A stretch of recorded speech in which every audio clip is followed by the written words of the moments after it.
a base do sommelier de chá são os chás especiais, certo? E os chás especiais, eles vêm de uma única planta, que é a Camellia sinensis. Mas como assim uma última planta? Vou contar uma coisa para vocês.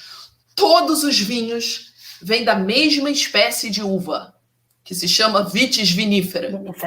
Um brinde com chá, Vitis vinifera. Exato. E da Vitis vinifera, que é a única espécie, você tem quantos vinhos, quantas possibilidades de vinho? Zilhão, O chá é exatamente a mesma coisa. Vamos fazer a analogia. Camellia sinensis. Você tem mudanças na Camellia sinensis que são a nível de DNA da planta, né? É a mesma espécie, mas tem DNA diferente. O vinho também tem, não é? Você não tem, por exemplo, quando a gente fala um Cabernet Sauvignon, um Merlot, a planta é a mesma, Vitis vinifera, mas ela tem ali um DNAzinho diferente que vai dar um Merlot é uma coisa, o Cabernet Sauvignon é outra, o Malbec é outra, né? E não tem só o Merlot, né? São trilhões também. Camellia sinensis, a mesma coisa.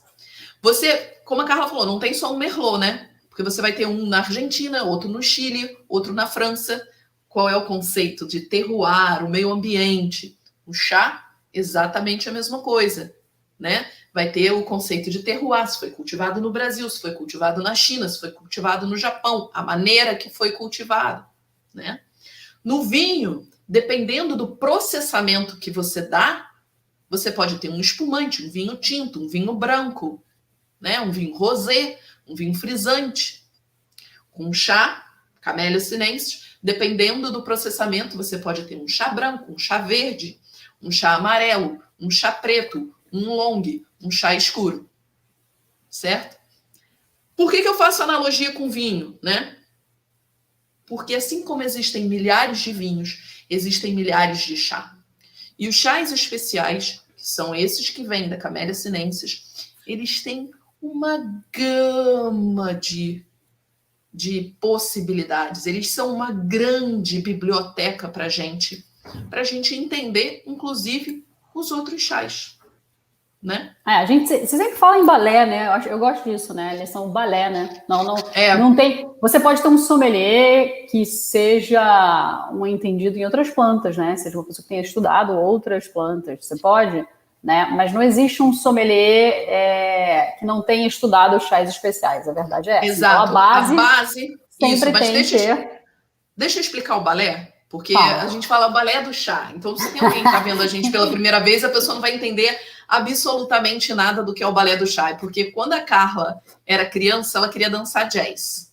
Mas aí, quando ela pequenininha, com 3, 4 anos, não tinha aula de jazz para quem tinha 3, 4 anos. Só tinha aula de balé. E a mãe dela falou, minha filha, estuda o balé, que o balé é a base de tudo. Depois você aprende outras danças. E é verdade, né? Quem entra na dança começa balé clássico, né? Balé clássico. É a base da dança. E depois as pessoas fazem outras danças, né? Depois, eu não sei, você foi pro jazz depois, Carla? Não, depois eu cansei. Eu fiquei 8 anos no balé clássico, depois eu falei, chega. Aí foi fazer outra coisa. Poderia.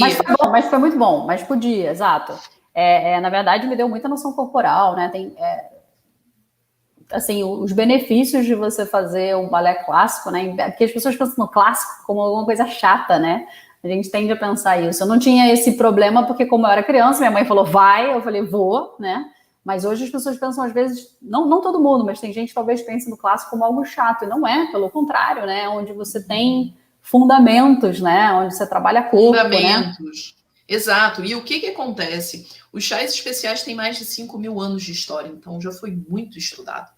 E não só estudado, tem milhares de maneiras de servir, existem milhares de chás diferentes. Então, ele dá a base do sommelier, a base de serviço de chá do sommelier. Um chá das 5, o chá tradicional inglês, é feito com chás especiais. Mas tudo bem, se você aprende com chás especiais e amanhã você organiza um chá das 5 com camomila, tá tudo bem, tá tudo bem. Mas você aprendeu com a base. Né? A cerimônia do chá japonesa é com chá especial. É a base. Então, o sommelier de chá, a base da formação do sommelier de chá são os chás especiais, certo? Então, ele tem que conhecer a fundo as 6 famílias, como elas são, qual é o conceito de terroir, quais são os principais terroirs do mundo, qual é a característica dos principais terroirs do mundo. Ele tem que conhecer o serviço de chá.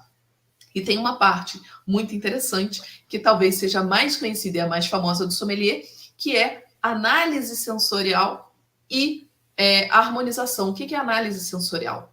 É aquela descrição do chá. Por que ele precisa descrever o chá? Porque ele precisa vender, quando ele vende, ou ele precisa comunicar como é esse chá. Quem é? Quando você abre, por exemplo, uma carta de chás, uma carta de um restaurante, ele tem que descrever o que você vai ter ali, qual vai ser a sensação, se assemelha ao quê aquele chá, né? No vinho também tem isso. Quem já viu no vinho, né? Notas vinho cada vez tem mais, né? Cada vez eles são mais descritos exatamente para comunicar com as pessoas que não conhecem nada. Então, aquelas pessoas que estão entrando no mundo dos vinhos novos e querem começar a descobrir, o chá tem que fazer a mesma coisa, né? Ele tem que trazer, aproximar a descrição, a análise sensorial, e essa descrição que você está falando é o que aproxima a pessoa que ainda não conhece aquilo, né? E pode olhar o chá como algo muito longe, meio um ET, né? O que é isso, né? O que é um assam da Índia, né? O que é esse chá preto, assam? Então, aí você, nessa descrição, nessa análise sensorial, você destrincha ele, né? Como se você explica, né? Você dá os detalhes. O sommelier de chá, ele meio que traduz aquele chá antes da pessoa beber. Porque ele tem o treinamento para isso, né? Ele é capacitado para isso, para conhecer o chá.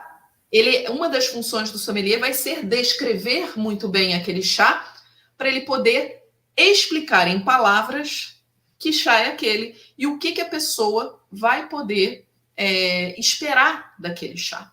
Então, essa é uma das funções do sommelier e por isso que ele treina tanto análise sensorial. E na nossa escola, quando a gente faz, as pessoas que já fizeram, que são sommeliers formados pela nossa escola, sabe que uma das partes que a gente coloca para eles fazerem da análise sensorial é o quê? Análise promocional. Como que você usa as características daquele chá para você vender aquele chá, né?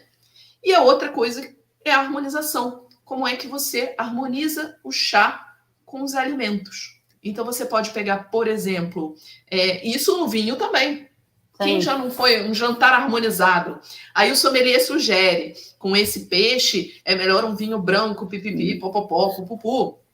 O sommelier de chá, ele pode fazer a mesmíssima coisa, inclusive com pratos salgados. Aqui no Brasil, a gente não tem muito essa noção, mas a gente harmoniza com pratos salgados, e qualquer prato. Dá para harmonizar chá até com feijoada.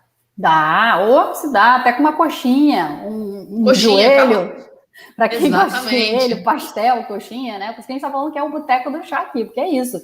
Na verdade, você pode harmonizar o chá com qualquer coisa, com qualquer alimento, com outras bebidas também, né? A gente também pode entrar nessa brincadeira do sommelier também, que é harmonizar bebidas com bebidas também. Exato, chá com vinho. Né? Total. Quantas vezes a gente já harmonizou chá com vinho? Então, o que acontece? Então, a base do sommelier de chá, chás especiais, ele aprende as técnicas e a escola clássica, ele pode aplicar isso para outras plantas? Pode e deve, se ele quiser. Mas ele precisa conhecer os chás especiais. E dentro disso, ele aprende os serviços de chá, os tipos de serviço, análise sensorial e harmonização. Essa é a base do conhecimento do sommelier de chá.